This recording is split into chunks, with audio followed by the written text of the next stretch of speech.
My name is Vanessa, and at 32 years old, I watched as my stepsister Chloe destroyed what I thought was my perfect marriage to Alexander, the CEO of our billion-dollar furniture empire.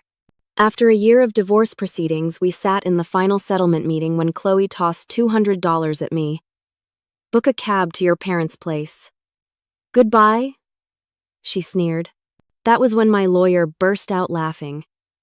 If you are watching this right now, I would love to know where you are from. Drop a like and subscribe if you have ever been underestimated, because what happened next changed everything. I grew up in a modest neighborhood in Boston with just my mom. She worked 2 jobs to keep a roof over our heads after my dad left when I was just 3 years old. We never had much, but Mom made sure I never felt like I was missing out. She sewed my clothes, helped with school projects, and taught me to appreciate what we had. Our tiny apartment became a canvas for my creativity. I would rearrange our sparse furniture and decorate with items I found at yard sales. Even as a child, I had an eye for design and making spaces feel like home. Everything changed when I turned 12. Mom met James, a widower with a 10-year-old daughter named Chloe. After a whirlwind romance, they married. And suddenly our family of 2 became 4. James had a comfortable 3-bedroom house in a nicer part of town, so we moved in with them. I was excited to have a sister, someone to share secrets with and stay up late talking. Chloe had different ideas. From the day we moved in, she made it clear she did not want to share her father or her home. The first night I found her going through my things, claiming she was just getting to know me better. But the next day, my favorite bracelet, a gift from my grandmother, mysteriously disappeared. When I confronted her, she denied taking it, and James suggested I must have lost it during the move. That became a pattern. Chloe would take my things, deny it, and somehow make me look like the problem. When I got a new sweater for my birthday, Chloe would suddenly need to borrow it for a special occasion. It would return with a stain or tear. My homework would go missing the night before it was due. Friends who came to visit me would leave as her friends instead. Mom tried to mediate, but she was so grateful to James for giving us stability that she often encouraged me to try harder with Chloe. She lost her mother, Mom would remind me. She needs extra understanding.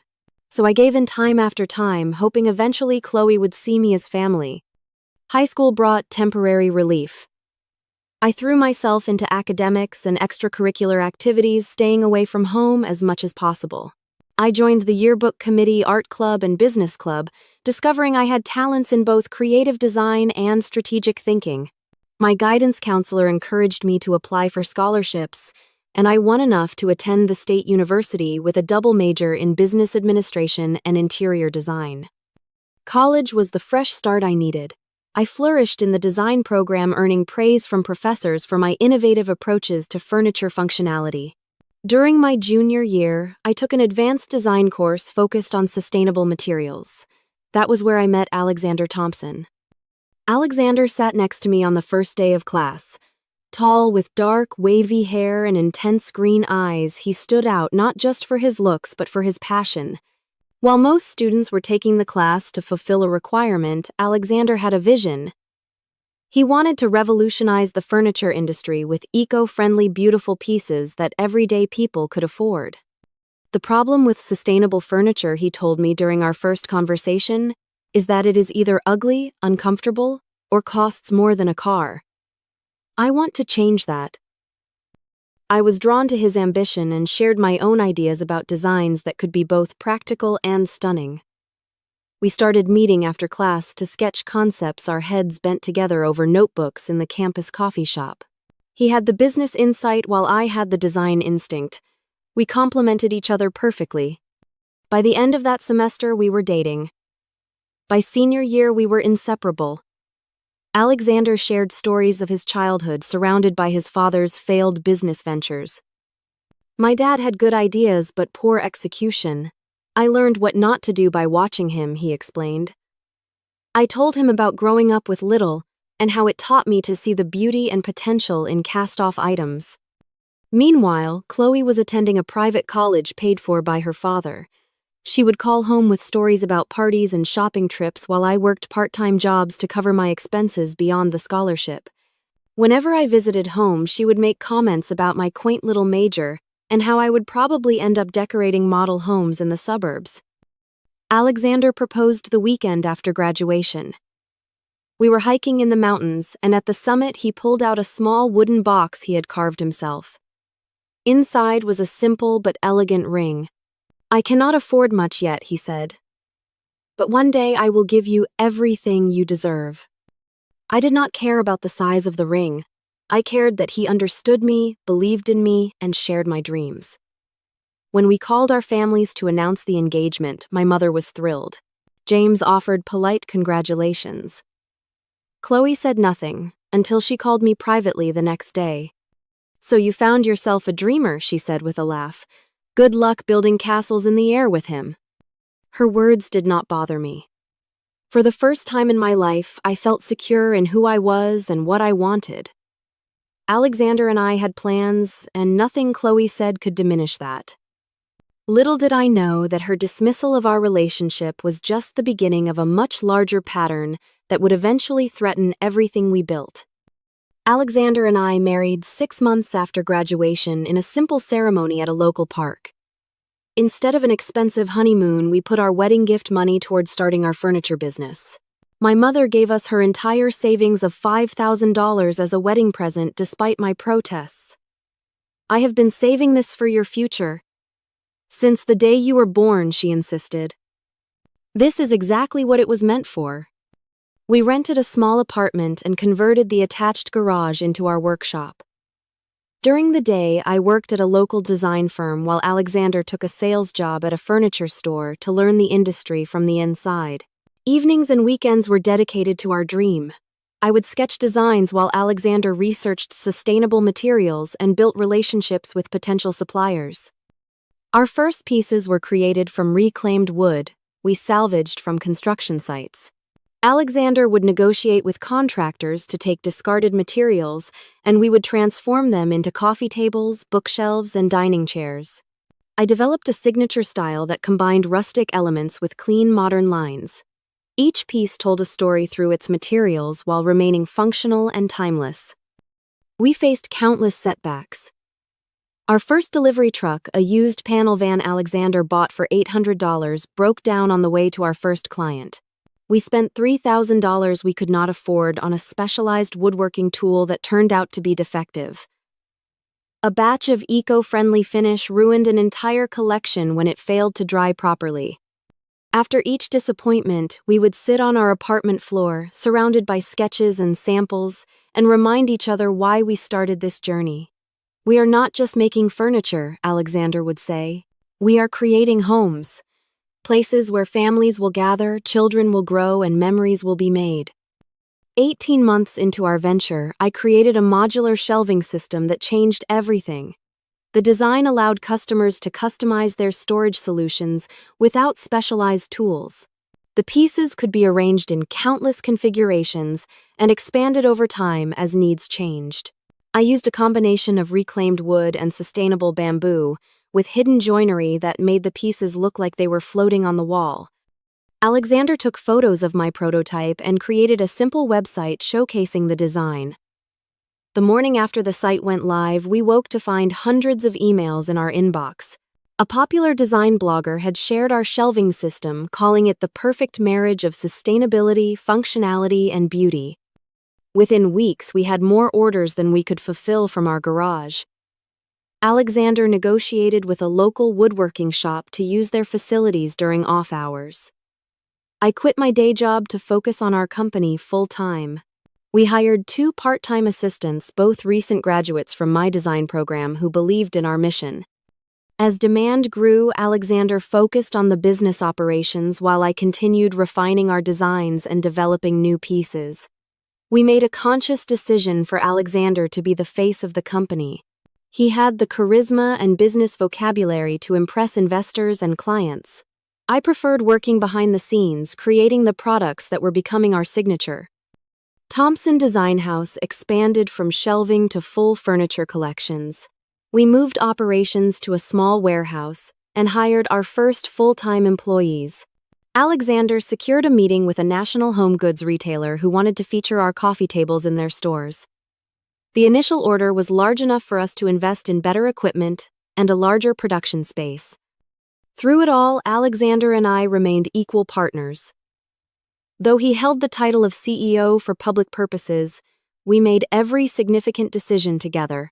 Late nights in our office, we would discuss strategy over takeout food, debating the merits of rapid expansion versus controlled growth. We agreed that maintaining quality and our sustainable ethos was non-negotiable, even if it meant growing more slowly. What few people knew, including our families, was that our legal structure reflected this partnership. On the advice of our business attorney, we had set up the company with a complex ownership arrangement. While Alexander was the public CEO, I actually held 51% of the voting shares. This was partly a protective measure in case one of us became incapacitated, but also acknowledged my role as the creative engine of our success. Alexander had insisted on this structure, saying, "Your designs are what make us special. This protects both of us and the integrity of what we are building." By our 5th anniversary, Thompson Design House had grown to a $30 million company with 60 employees. We had expanded to 3 product lines sold in stores nationwide. Our little garage operation now occupied a renovated former textile mill where we combined manufacturing with elegant showrooms. We finally bought our dream home, a Victorian fixer-upper that I spent 2 years restoring and furnishing with our own pieces. Through these years of growth, Chloe remained on the periphery of our lives. She would appear at family holidays, always with a new boyfriend, and stories of her glamorous life in New York, working in fashion, public relations. She would make comments about how lucky I was that Alexander had turned my little hobby into a real business. I would smile and change the subject, not bothering to correct her assumption that Alexander was the driving force behind our success. What I failed to notice was how her interest shifted as our company grew more prominent. Her dismissive comments about our quaint little business gave way to curious questions about our revenue and expansion plans. When Alexander was featured in a business magazine as a rising star entrepreneur, Chloe called to congratulate him, directly bypassing me entirely. These were warning signs I should have heeded, but I was too consumed with our growing business and too accustomed to Chloe's behavior to recognize the danger approaching. 7 years into building our company and our marriage, Chloe re-entered our lives in a way I never anticipated. She called me in tears one February evening. Her voice cracked as she explained that her boyfriend of 3 years had been cheating on her with his assistant. She had quit her job in a dramatic confrontation at the office and now had nowhere to go. "The lease on my apartment is up next month anyway," she sobbed. "I just cannot face staying in the city right now. Could I stay with you guys for a few weeks until I figure things out?" Despite our history, my heart went out to her. I knew the pain of betrayal from childhood abandonments, though not from a romantic partner. Alexander was hesitant when I suggested offering Chloe our guest house, a converted carriage house behind our main home. "Are you sure?" he asked. "You and Chloe have never exactly been close." "She is family," I replied, "and she is hurting. Maybe this is our chance to heal the past." Looking back, I realize how naive that hope was. Chloe arrived with 6 suitcases and a bitter attitude. The first few days, she barely left the guest house, ordering delivery food and watching reality television. I checked on her daily, bringing home cooked meals and offering to help her update her resume. She accepted my kindness with minimal gratitude, but seemed genuinely broken by her breakup. After about 2 weeks, she emerged from her shell and began showing interest in our lives. She asked for a tour of our offices and manufacturing facility. I was thrilled by what seemed like genuine curiosity about my work for the first time. She complimented my designs and asked thoughtful questions about our creative process. "You are actually really talented, Vanessa," she said, sounding surprised as she examined one of my latest chair prototypes. I had no idea. Her validation should not have mattered to me after all these years, but some part of me still craved approval from the stepsister who had dismissed me for so long. I began inviting her to dinner with us, regularly, eager to strengthen our newfound connection. The first sign of trouble came about a month into her stay. I returned home early from a meeting, with a supplier to find Chloe and Alexander in deep conversation in our kitchen. They fell silent when I entered, exchanging a quick glance before Alexander announced he needed to return some work calls. "What were you guys talking about?" I asked Chloe after he left. "Oh, just some ideas I had for expanding your social media presence," she said casually. "Did you know I handled all the Instagram marketing for my last company?" Alexander seemed really interested in my approach. I brushed off the momentary unease I felt. After all, we could use help with our social media strategy, which had never been my strong suit. Over the next few weeks, I noticed Chloe making more efforts with her appearance when Alexander was home. She would wear form-fitting workout clothes to do yoga in the garden when she knew he would be passing by. Her casual touches on his arm during conversation lingered a beat too long. Alexander began working later and later. When I called the office one evening at 8:30, his assistant said he had left 2 hours earlier. He arrived home at 11, claiming he had been at a business dinner with potential investors. His cologne smelled different, stronger, as if recently applied. "Why did your assistant think you left at 6:30? I asked. "She must have been confused," he replied, not meeting my eyes. I told her I was heading to the dinner directly from the office. I found myself checking his phone when he was in the shower. The rational part of me knew this was wrong, a violation of trust, but my instincts were screaming that something was off. One morning I saw a text from Chloe. "Last night was exactly what I needed. Thanks for listening." When confronted, Alexander laughed it off. She was upset about her ex again. "We talked on the back patio while you were working on those new designs in your studio. You were so in the zone, I did not want to disturb you." I wanted to believe him. Our marriage had always been solid, built on mutual respect and shared dreams. But the knot in my stomach would not dissolve. Chloe's few weeks stretched into 3 months. She began attending industry events as my guest, charming our investors and partners with her outgoing personality and fashion sense. Several times I noticed her and Alexander in animated conversations across crowded rooms, their body language excluding others from their private exchange. Then came the business trip to Chicago. We were opening a new showroom and both Alexander and I planned to attend. The day before our departure, I developed a severe case of food poisoning. Alexander insisted on going without me. "The investors are expecting us," he said. "One of us has to be there." Chloe offered to nurse me back to health. "You rest, sis. I will make sure you have everything you need." The next 3 days passed in a blur of sickness and sleep. Chloe brought me tea and toast, checked my temperature, and kept the house quiet.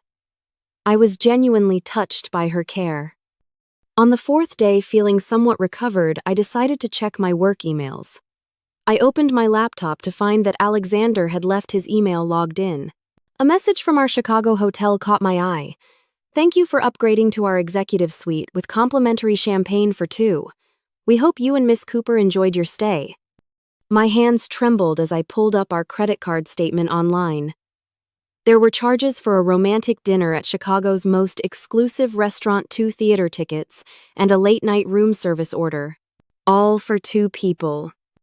When I called the hotel directly, the cheerful receptionist confirmed that Mr. Thompson had indeed stayed with his wife, Miss Cooper, Chloe's last name. I confronted her immediately, still weak from my illness but fueled by a burning rage. "Did you go to Chicago with Alexander?" Chloe did not even try to deny it. A slow smile spread across her face as she examined her manicure. "I wondered how long it would take you to figure it out."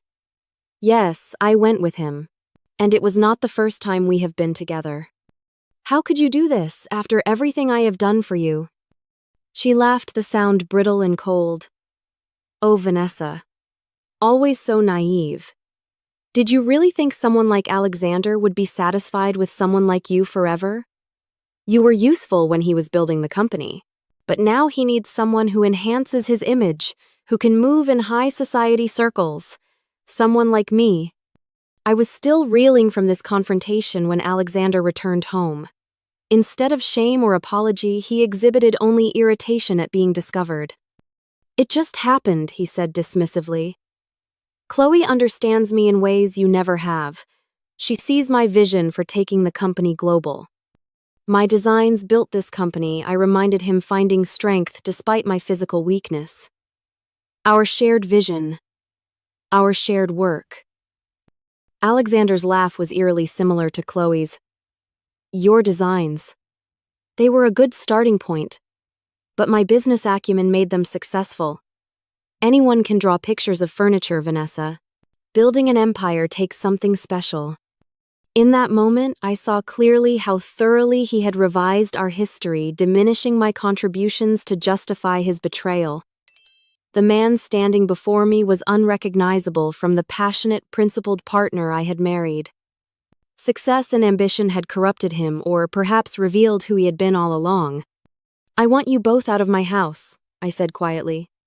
Alexander's expression hardened. Actually, I think you will be the one leaving. The house is in my name, remember, for tax purposes. And the company too.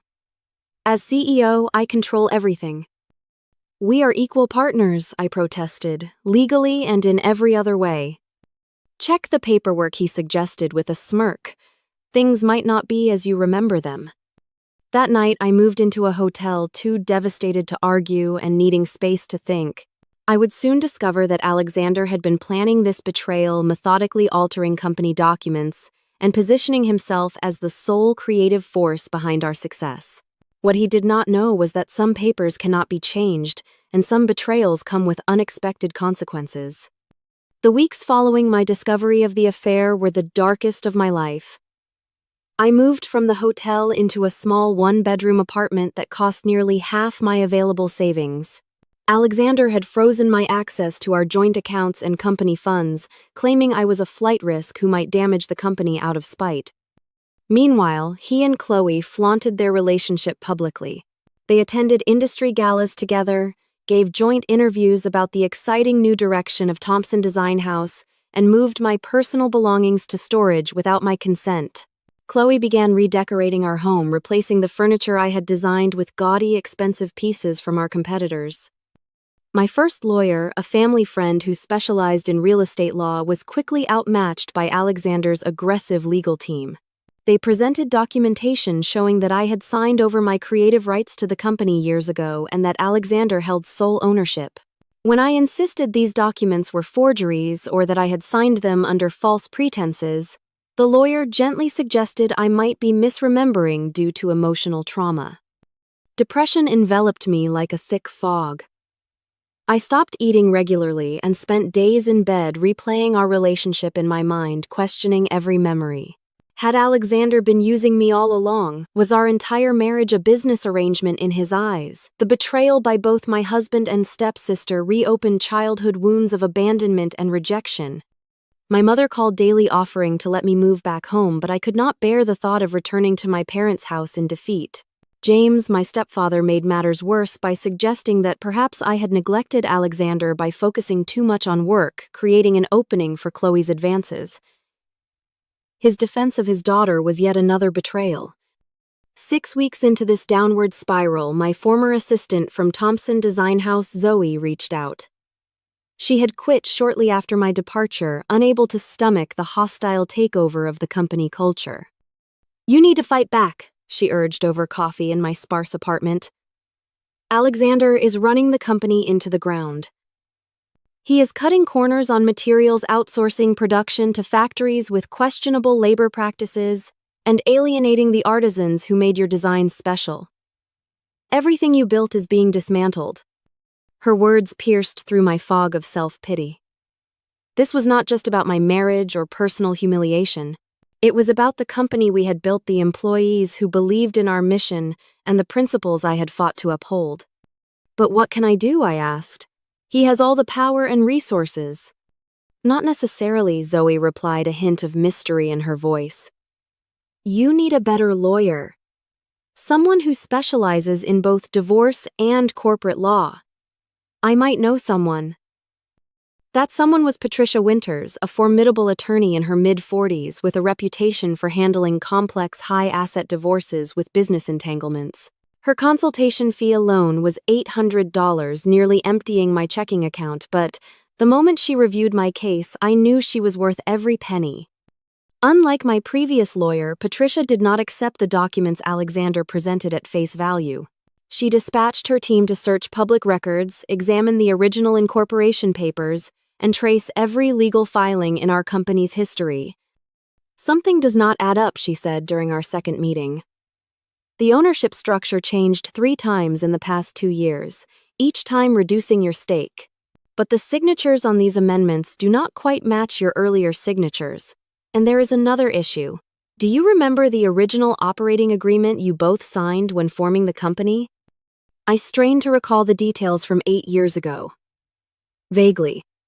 Alexander handled most of the legal paperwork. I focused on design and production. But I know we set it up as equal partners.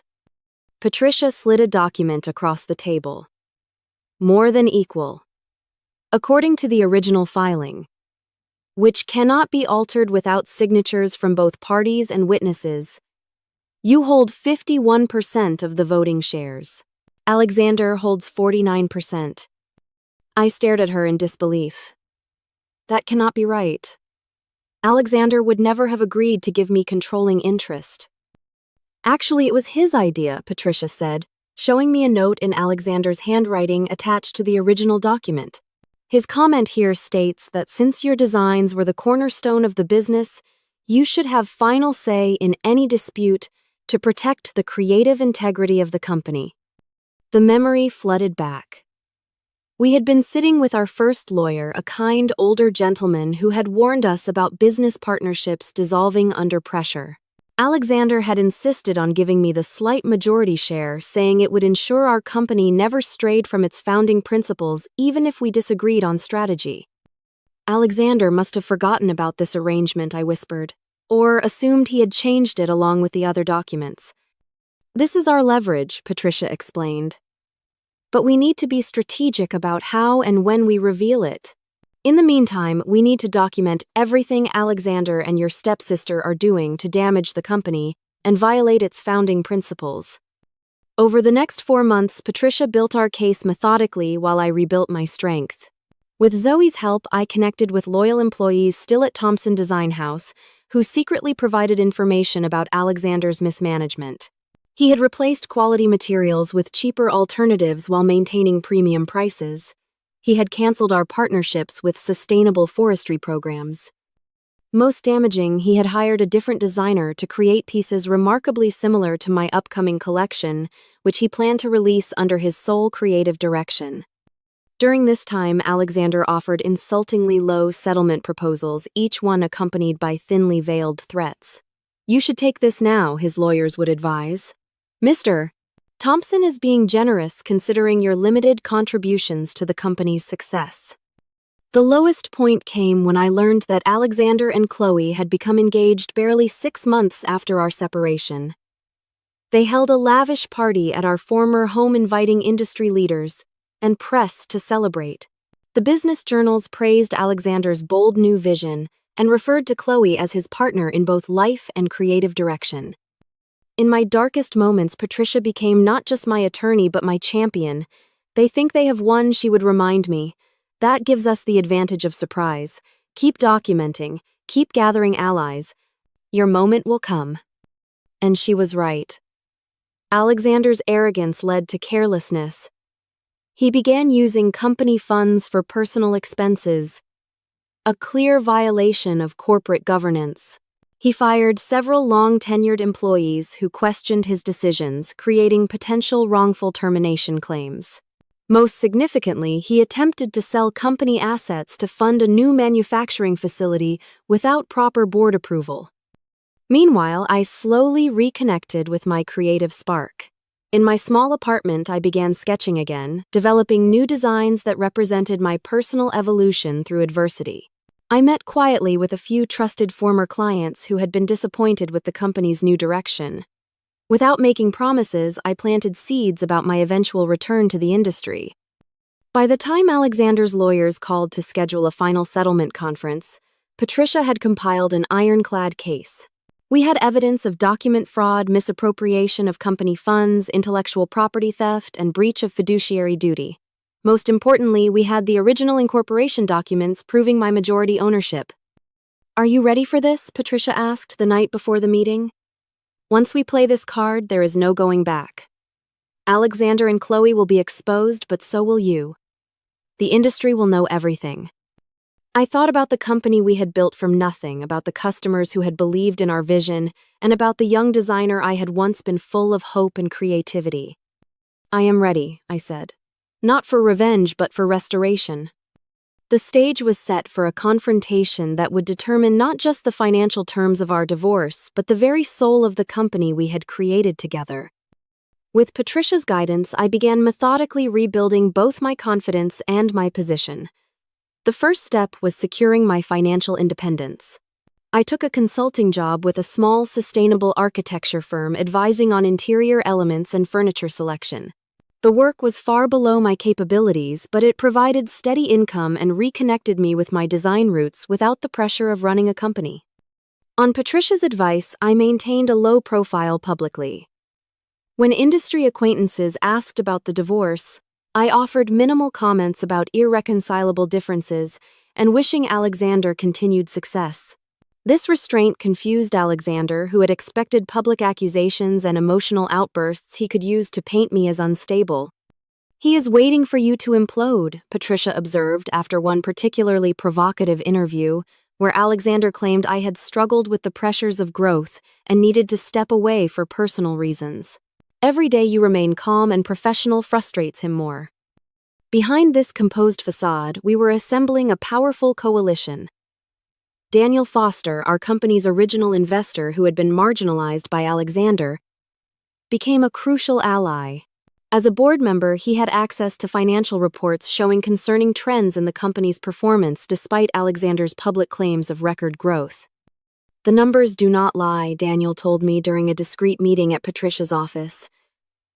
"Customer returns are up 40%. Repeat business is down. The core clientele who appreciated the sustainable materials and craftsmanship are abandoning the brand." One by one, I reconnected with key people from the company's history. Our first production manager, now running his own woodworking studio. The sustainable materials supplier who had been replaced by cheaper alternatives. The marketing director who had resigned rather than promote what she considered false claims about the company's environmental practices. Each conversation strengthened my resolve and contributed pieces to our strategy. These loyal former team members agreed to provide statements about the company's founding principles and my role in establishing its creative direction. They shared documentation of Alexander's recent deviations from our quality standards and ethical commitments. The most valuable ally emerged unexpectedly. Harold Winters, the company's chief financial officer and Alexander's fraternity brother, requested a confidential meeting through Patricia. I had always considered Harold firmly in Alexander's corner, but his expression when we met revealed a man in profound ethical distress. "I cannot be part of this anymore," he confessed, sliding a flash drive across the table. "Alexander is cooking the books. He is inflating sales figures, hiding expenses, and misleading investors. I have tried to counsel him, but Chloe encourages his worst instincts. She wants the celebrity lifestyle without understanding the business fundamentals."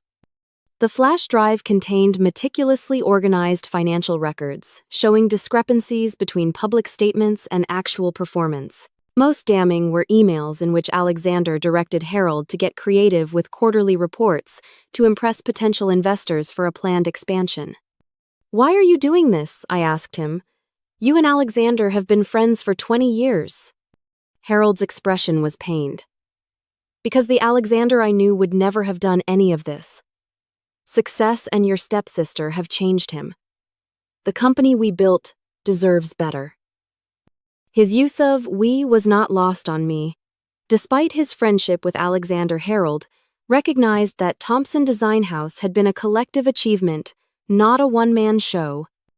With mounting evidence of mismanagement, Patricia suggested a bold step: private meetings with the company's major investors.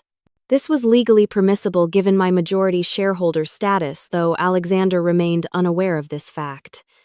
Under strict confidentiality agreements, we shared our concerns about the company's direction and hinted at the coming leadership transition. "We are not asking you to take sides," Patricia told them smoothly, "merely to be prepared for some organizational changes that will protect your investments and restore the company's founding principles." Most investors responded with cautious support, having noticed the declining quality and confused brand messaging themselves. Two even expressed relief that intervention was coming, before the company's reputation was irreparably damaged. Throughout these preparations, Alexander grew increasingly erratic. Sales were declining despite his aggressive marketing campaigns. Long-standing clients were canceling orders. Design critics were writing scathing reviews of the new collections, noting their derivative aesthetic and compromised craftsmanship. Chloe's presence exacerbated these problems. With no background in design or business, she nevertheless insisted on influencing product decisions. She pushed for flashier, trend-focused pieces that abandoned the timeless quality that had built our reputation. Her extravagant spending as the future Mrs. CEO became gossip within the industry, with stories of $5,000 dinner parties and $10,000 shopping sprees charged to company accounts. Alexander seemed to sense threats gathering but could not identify their source. He increased security at company headquarters, implemented stricter confidentiality policies, and became paranoid about corporate espionage. In one bizarre move, he hired a private investigator to follow me, apparently believing I was starting a competing company. The investigator ironically approached me directly. "Mr. Thompson is wasting his money," he told me, after revealing his assignment.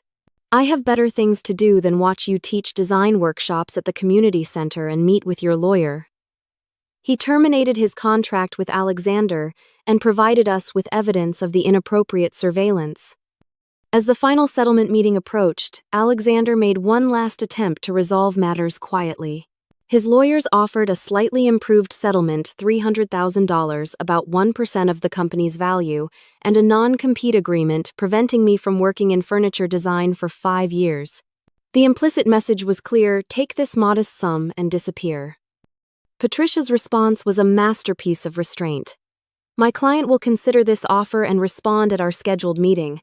Her slight smile as she relayed this exchange told me everything. Alexander had taken the bait, believing I was finally ready to surrender. The night before the settlement meeting, I barely slept. Not from anxiety, but from a quiet, simmering determination. I reviewed our evidence one final time, mentally rehearsed Patricia's carefully planned strategy, and selected my outfit with purpose: a perfectly tailored navy suit, made by a sustainable clothing company, paired with the first piece of jewelry I had ever designed, a pendant representing growth and resilience. As dawn broke, I stood at my apartment window looking out at the city awakening. Everything I had built was on the line. But unlike the beginning of this ordeal, I no longer feared the outcome. Whatever happened in that conference room, I had already reclaimed my most valuable asset: belief in myself and my vision. "They think tomorrow is an ending," I whispered to my reflection. "But it is actually a beginning." The law offices of Caldwell and Associates occupied the 35th floor of a sleek downtown high-rise. Floor-to-ceiling windows offered panoramic views of the city, where Alexander and I had built our dream from nothing. As the elevator ascended, I felt a strange calm. My hands were steady, my mind clear. Patricia stood beside me, her leather portfolio containing the documents that would change everything. "Remember," she murmured, "let them show their hand completely before we reveal ours. The more they commit to their narrative, the more powerful our evidence becomes." The conference room was designed to intimidate with its massive mahogany table and imposing leather chairs. Alexander sat at the far end with his attorney Roland Pierce, a shark-like litigator known for aggressive tactics. But the surprise was Chloe's presence. As my stepsister, she had no legal standing in these proceedings.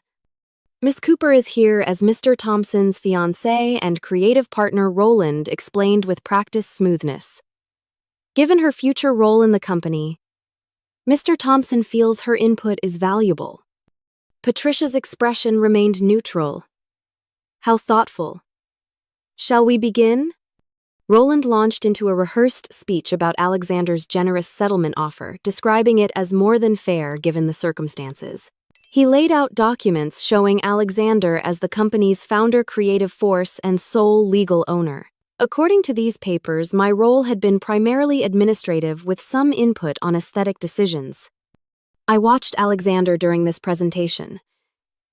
He maintained a practiced expression of regretful magnanimity, occasionally nodding at key points. Chloe was less disciplined, a smirk playing at the corners of her mouth as Roland diminished my contributions year by year. In summary, Roland concluded, Mr. Thompson is prepared to offer $300,000 as a final settlement with the understanding that Miss Blake will sign a comprehensive non-disclosure agreement and a 5-year non-compete clause. Additionally, she will make no claims to intellectual property developed during the marriage and will issue a public statement confirming Mr. Thompson's leadership of the company from its inception. Patricia took notes throughout this presentation, asking occasional clarifying questions that revealed nothing of our position. When Roland finished, she thanked him for the comprehensive overview and asked for a brief recess to confer with me privately.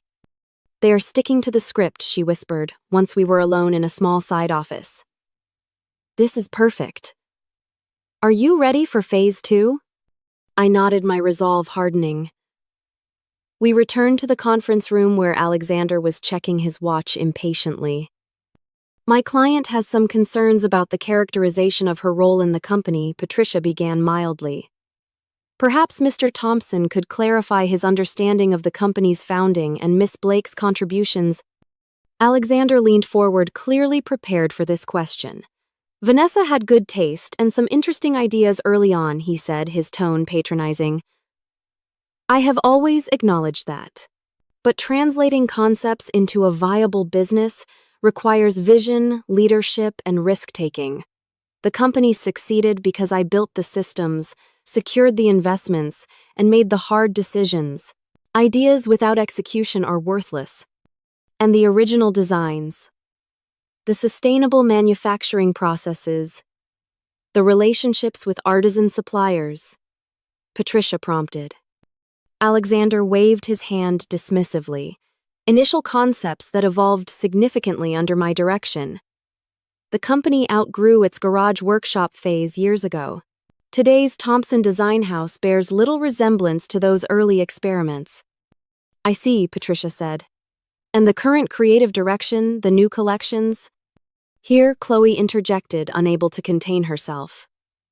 Alexander and I have completely reinvented the brand. Those rustic sustainability pieces had limited appeal.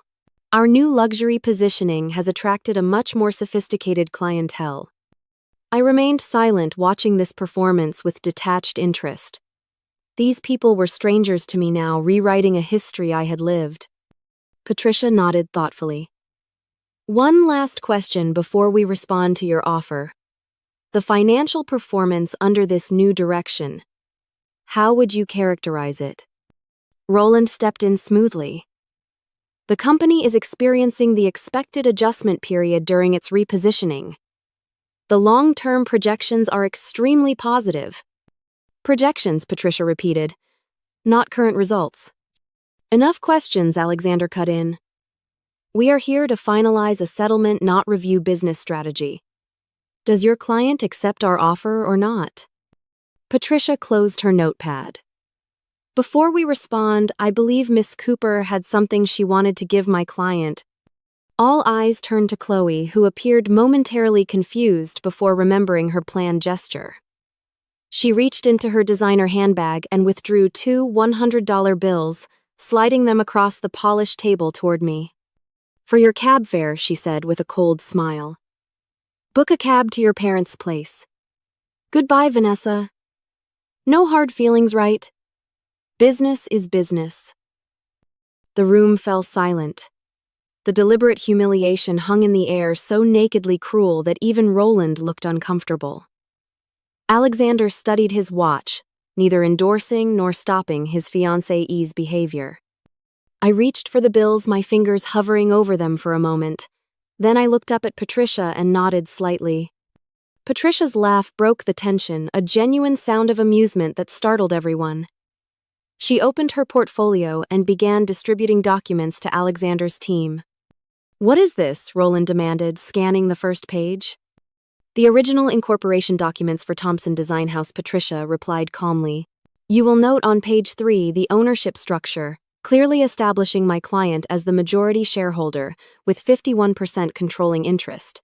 This document was properly filed with the state and has never been legally amended, despite the altered copies you have been working from." Alexander snatched the papers from Roland, his face flushing as he read. "This is a forgery. I would never have agreed to this arrangement." Patricia slid another document across the table. "Your handwritten note on the original filing, Mr. Thompson. Quote, Vanessa's designs are the heart of our company. This structure ensures our founding vision remains protected." End quote.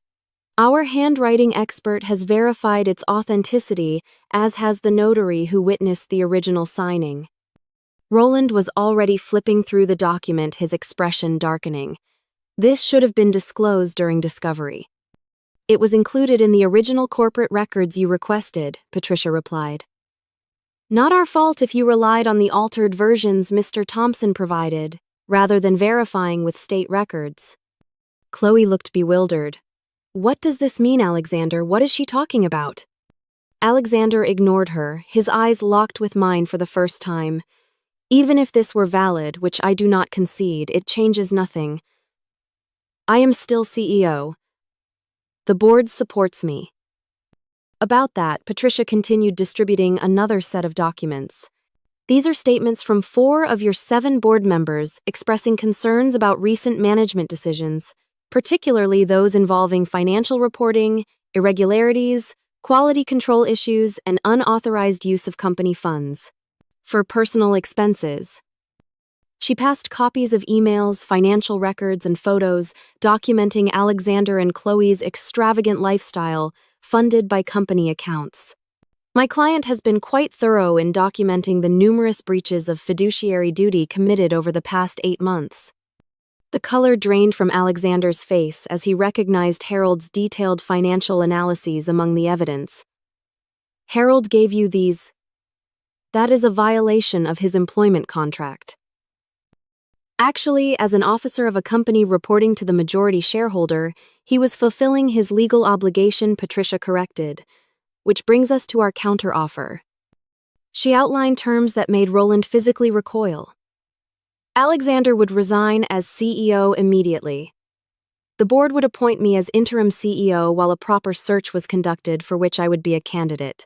Alexander would retain 20% non-voting shares but have no operational role. The company would return to its original sustainable design principles and ethical manufacturing standards. "This is absurd," Alexander sputtered. "I built this company." "No," I said, breaking my silence at last. "We built it together. Then you tried to steal it. There is a difference." Chloe finally grasped what was happening. "You cannot do this to us. Do you know who I am, who we are in this industry?" Patricia regarded her with clinical detachment. "Miss Cooper, you have no standing in these proceedings. However, we have documented $62,000 in personal expenses you charged to company accounts without authorization. My client is prepared to address that matter separately, unless a prompt repayment plan is established." Chloe turned to Alexander, expecting him to defend her, but he was engrossed in whispered conversation with Roland. The lawyer's grave expression told the whole story. Their position was crumbling. After 20 tense minutes of legal consultation, Roland requested a 24-hour recess to consider our terms. Patricia agreed but added one stipulation. An immediate board meeting would be called to disclose the ownership revelation and suspend any major company decisions pending resolution. As we prepared to leave, I paused at the door and turned back. "Keep the cab fare, Chloe. I drove myself today, and I will be driving myself from now on." In the elevator descending to the lobby, Patricia finally allowed herself a satisfied smile. "That went even better than expected. Did you see Roland's face when he verified the incorporation documents?" "What happens now?" I asked, still processing the dramatic shift in power. "Now Alexander scrambles to salvage what he can. He will likely accept our terms with minor modifications to save face. By this time next week, you will be back in your rightful position." As we stepped out into the bright afternoon sunlight, I felt the weight of months of anxiety and betrayal begin to lift. The company would survive. My designs would continue. And most importantly, I had reclaimed my voice and my value. "You know what the strangest part is?" I told Patricia as we walked to our cars. "I should hate them both, but mostly I feel sorry for them. They thought they were stealing a furniture company, but they did not understand what actually made it valuable." Patricia nodded thoughtfully. "That is often the case with theft. People take the object but miss the essence." As predicted, Alexander's team contacted us the following morning to accept our terms with only minor adjustments to the financial transition plan. Within 48 hours, the board voted to remove him as CEO and appointed me as his interim replacement.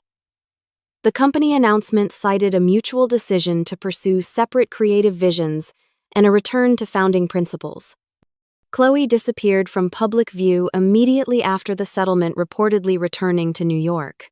Alexander gave one final interview, claiming the transition was his idea all along, that he had accomplished his goals for the company and was ready for new challenges. Nobody in the industry believed him, but the fiction allowed for a smoother transition. As for me, I drove directly from the attorney's office to our manufacturing facility. There were designs to restore relationships, to rebuild, and a company culture to heal. The true work was just beginning. The morning after the settlement, I walked into Thompson Design House headquarters for the first time in nearly a year.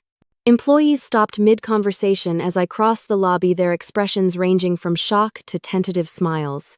Harold met me at the elevator, offering a firm handshake that conveyed both professional respect and personal apology. "The executive team is assembled in the conference room," he said. "There are quite a few new faces since your time." I nodded, straightening my shoulders. "Then let us make proper introductions." The next hours were a blur of meetings, revelations, and difficult conversations. Some of Alexander's hires were clearly uncomfortable with the sudden leadership change. Others seemed relieved. I made no sweeping declarations or dramatic firings.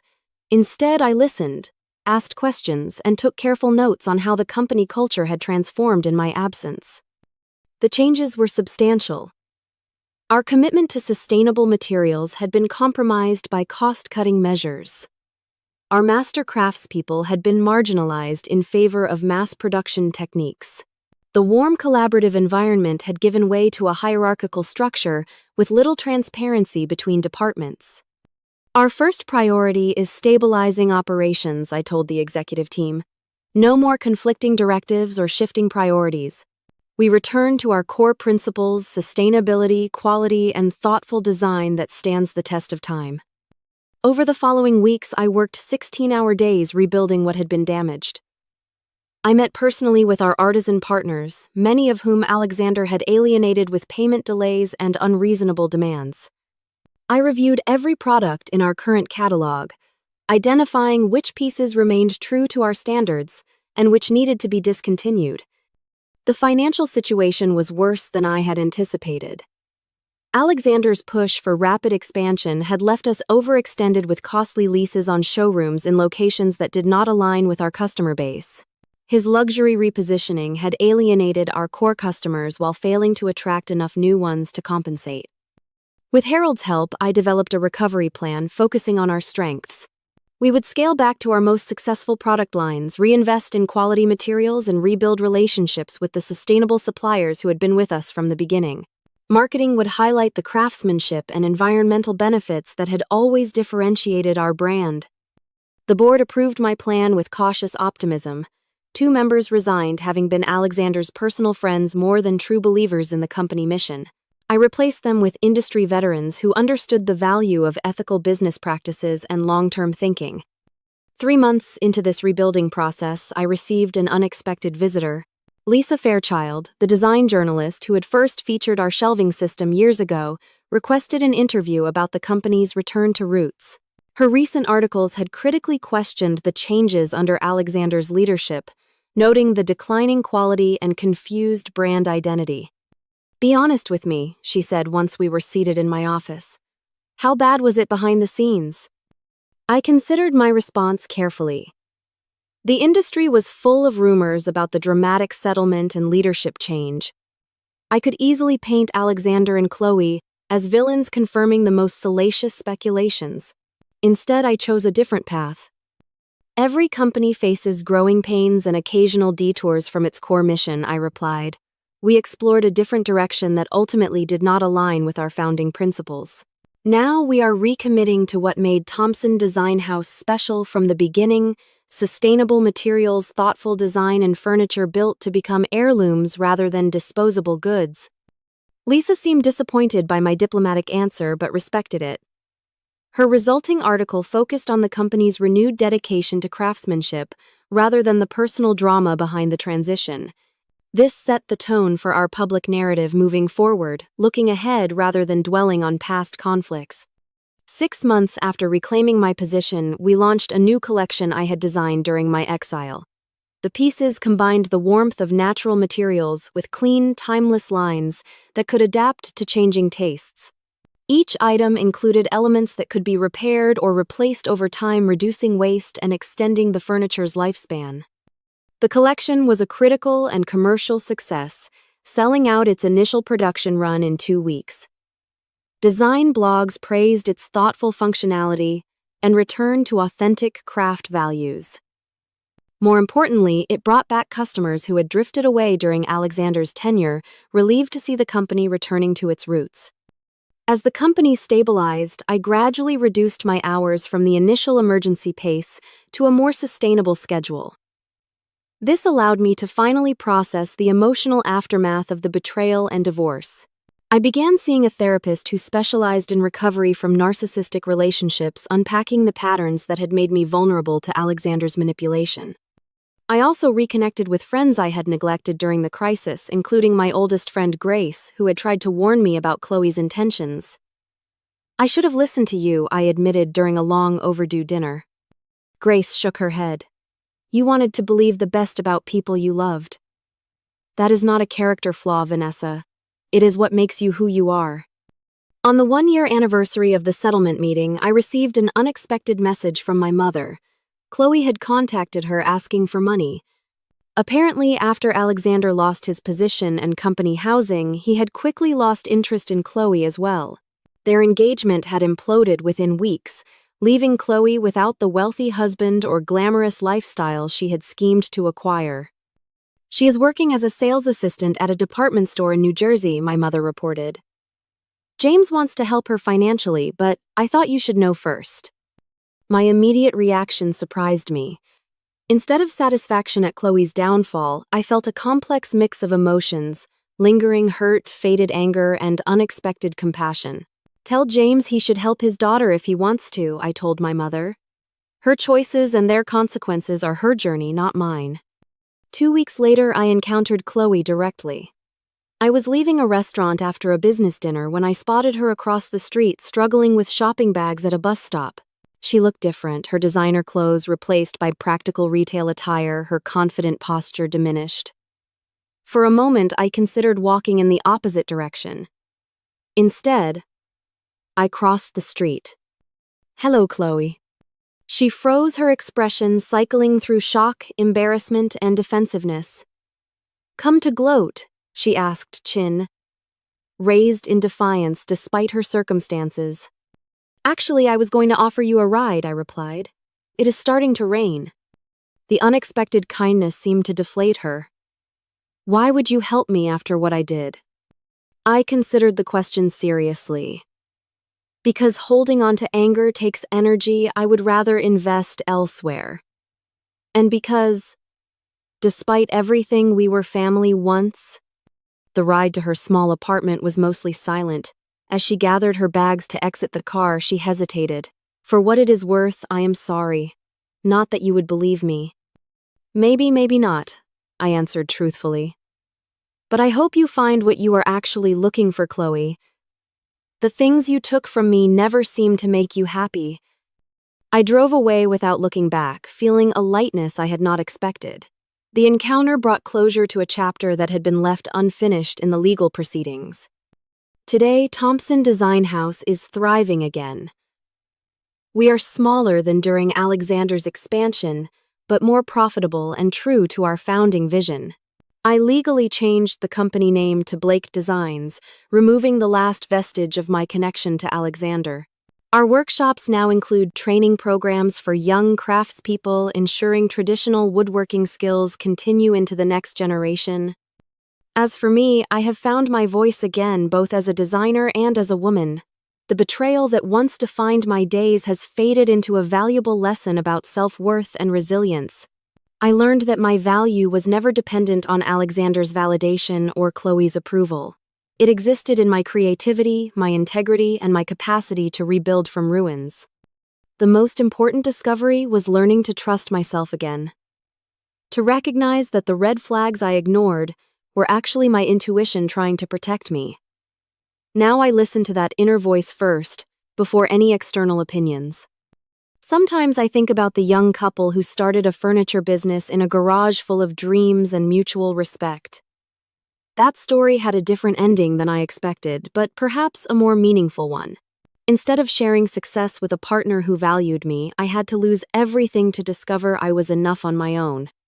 If you have ever been betrayed by someone you trusted or had something precious stolen from, you know that the greatest victory is not in revenge but in rebuilding. The real CEO of your life has always been you. I would love to hear in the comments if you have ever had to start over after a betrayal and what helped you find your strength again. Please like and subscribe if this story resonated with you and share it with someone who might need to be reminded of their own power. Thank you for listening to my journey, and remember, sometimes losing what you thought you wanted opens the door to what you truly deserve.